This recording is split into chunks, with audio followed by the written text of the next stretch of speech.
देखिए, administrative law को समझने से पहले दो इम्पॉर्टेंट कोड्स है जो आपको ध्यान में रखने हैं। तो पहला कोड लॉर्ड एक्टन का, लॉर्ड एक्टन बोलते हैं power tends to corrupt and absolute power corrupts absolute ही होगा।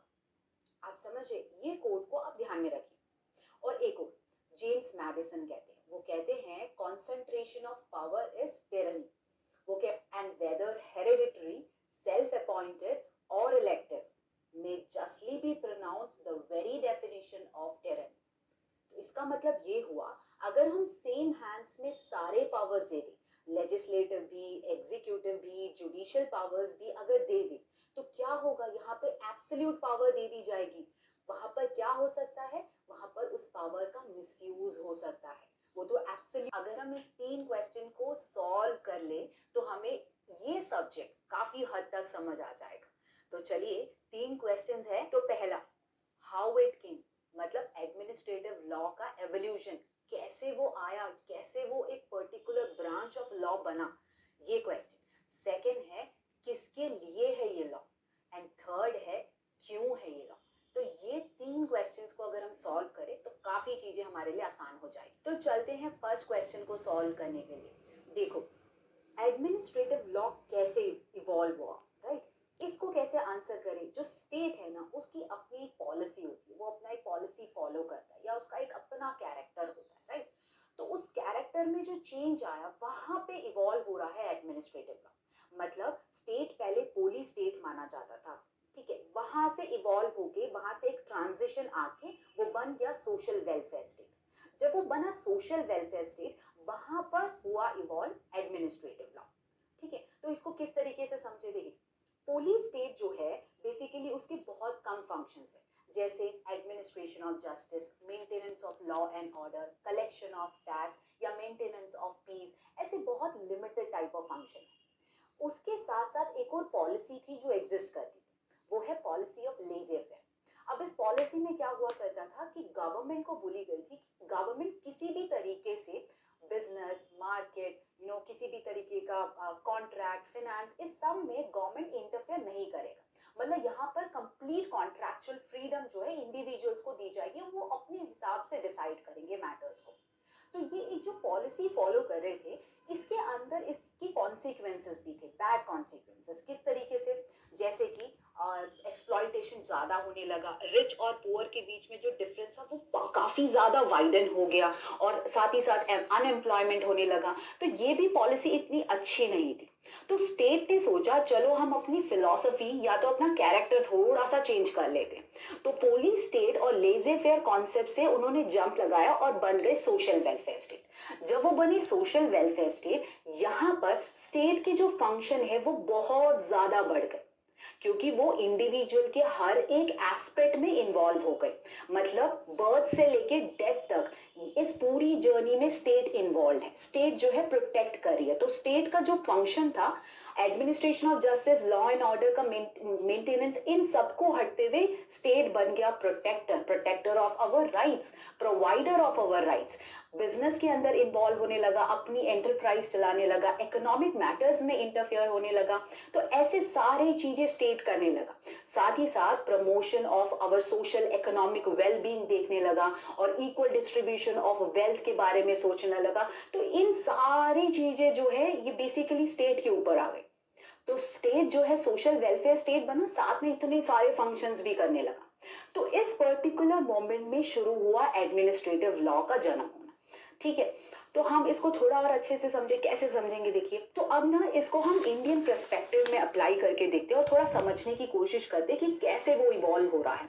देखिए, जब राजा और महाराजा या जो उनके मंत्री हुआ करते थे, उस टाइम पे किस तरीके से उनका एम्पायर चलता था, वो भी क्या करते थे, maintenance of law and order और एक्सटर्नल एग्रेशन से अपने एम्पायर को बचाते थे, कलेक्शन ऑफ टैक्स का काम देखते थे, साथ में वो अपने प्रजा को उनकी हेल्प करते थे, उनको बचाते थे। ऐसे सब काम थे जो लिमिटेड काम थे वो करते थे, राइट।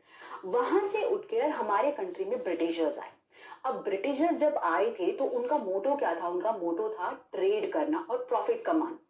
बट धीरे धीरे उनको ये समझ आया कि हमारी कंट्री को वो रूल भी कर सकते हैं, तो वो रूल करने लगे। तब उनको समझ आया जब रूल कर रहे हैं तो बहुत सारे लॉज हैं जो उनको पास करने पड़ेंगे और इस लॉ के थ्रू वो बहुत सारी चीजों को रेगुलेट कर सकते हैं।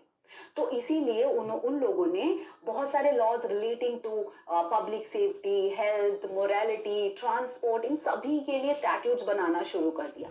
तो स्टैट्यूट जैसे कि dangerous drugs act, opium act बनाया, stage carriage act, northern canal and drainage act बनाया, डिफेंस ऑफ इंडिया एक्ट, ऐसे कई सारे एक्ट्स उन्होंने पास कर दिए।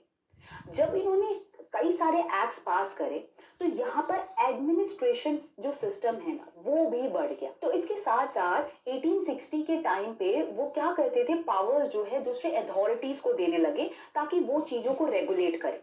जैसे stage carriage act, stage carriage act के अंदर commissioner of police of particular presidency, उनको पावर दे दी गई कि वो कैरेज को लाइसेंस दे। अगर उनको लगता है कि वो कैरेज जो है परफेक्ट है, फिट है, तो उसको लाइसेंस देने का पावर उनको दे दिया गया।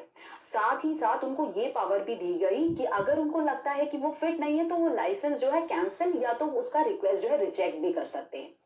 अगर हम देखें northern canal and drainage act के अंदर तो डिविजनल कैनाल ऑफिसर को पावर दे दिया गया कि वो स्कीम्स बना सकते हैं।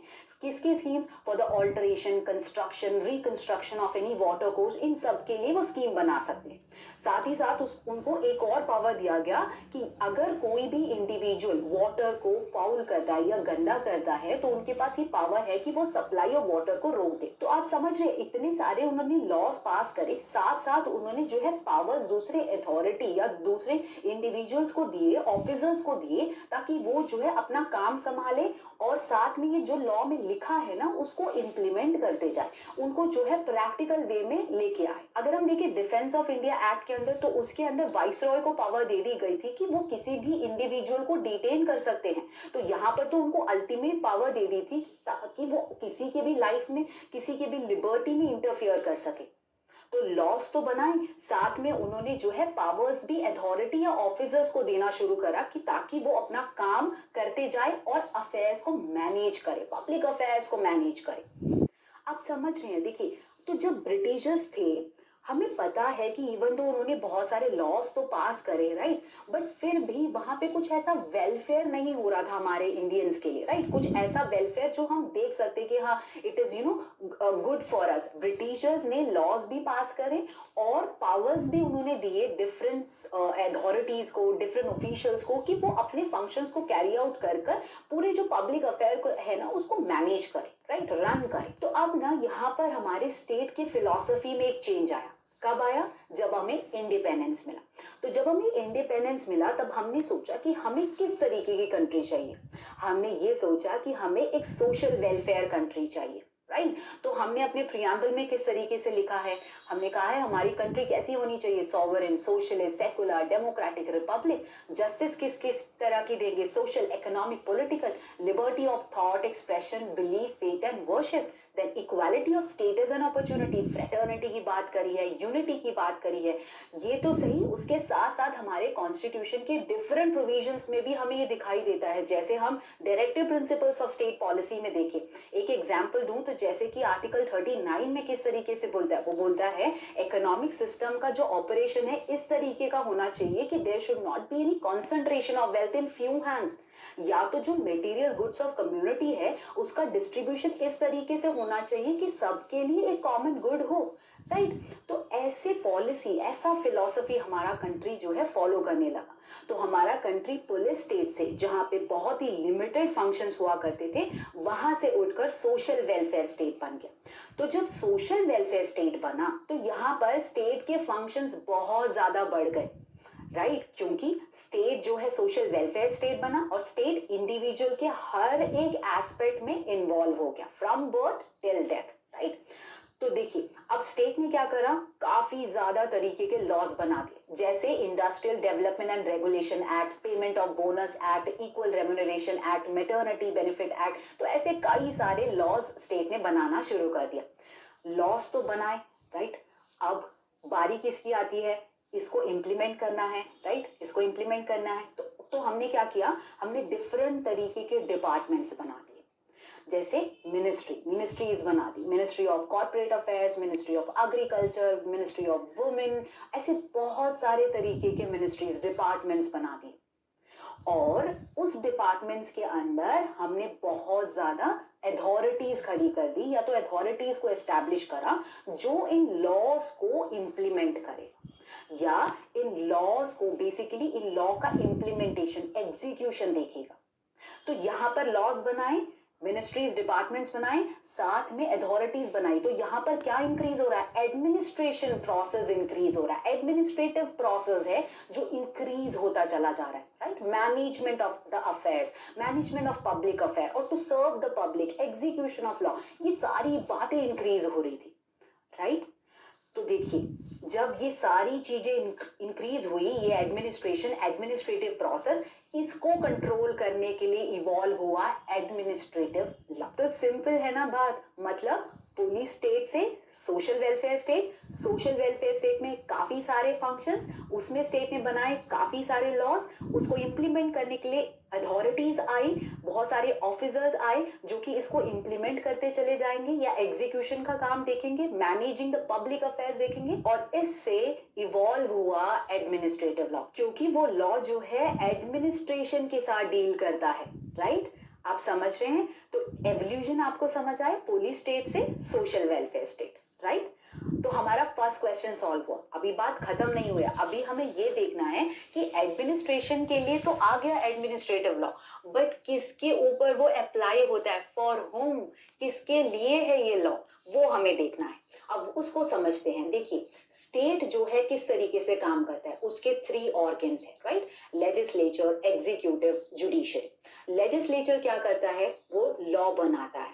जुडिशरी क्या करता है? वो लॉज को इंटरप्रेट करता है, राइट? जो भी लॉ लेजिस्लेचर ने बनाया है उसको देखता है वो सही है कि नहीं, देखता है वो कॉन्स्टिट्यूशनल है कि नहीं, अनकॉन्स्टिट्यूशनल तो है नहीं, वो उसको अप्लाई करके कॉन्फ्लिक्ट्स को रिजॉल्व करता है इंडिविजुअल्स के बीच में, तो वो जुडिशरी का काम, राइट? यहाँ पर एक executive wing. Now executive wing क्या करती है? जो भी लेजिस्लेचर ने लॉ बनाया है उसको इंप्लीमेंट करती है। उसको किस तरीके से इंप्लीमेंट करती है? डिफरेंट पॉलिसीज बनाती है, स्कीम्स बनाती है, डिसीजंस लेती है कि कैसे उसे इंप्लीमेंट करना चाहिए, तो वो सारा काम एग्जीक्यूटिव करती है। तो एडमिनिस्ट्रेटिव लॉ जो है किसके लिए बना है, किस विंग के लिए बना है और किसके साथ वो डील कर रहा है?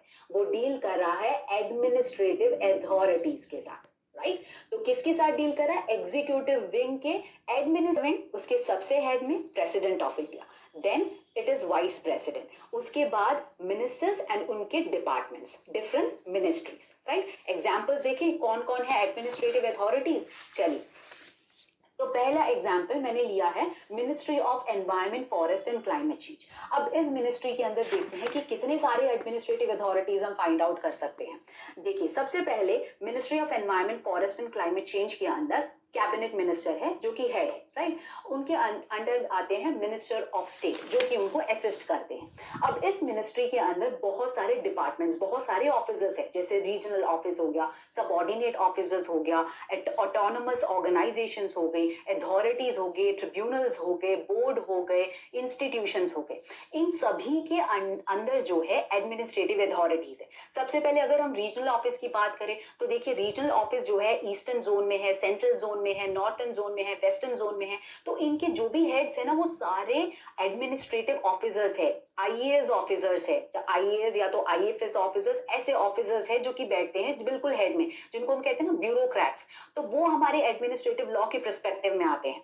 और देखते हैं कौन कौन आता है, जैसे कि national biodiversity authority. National biodiversity authority basically administrative law के प्रोव्यू में आता है। वो एक एडमिनिस्ट्रेटिव अथॉरिटी है, एजेंसी है। तो वो क्या करता है? बायोलॉजिकल रिसोर्सेज के यूज और कंजर्वेशन के बारे में पॉलिसीज बनाता है, गवर्नमेंट को जो है एडवाइस देता है। ऐसे सारे काम जो है वो नेशनल बायोडाइवर्सिटी अथॉरिटी करता है।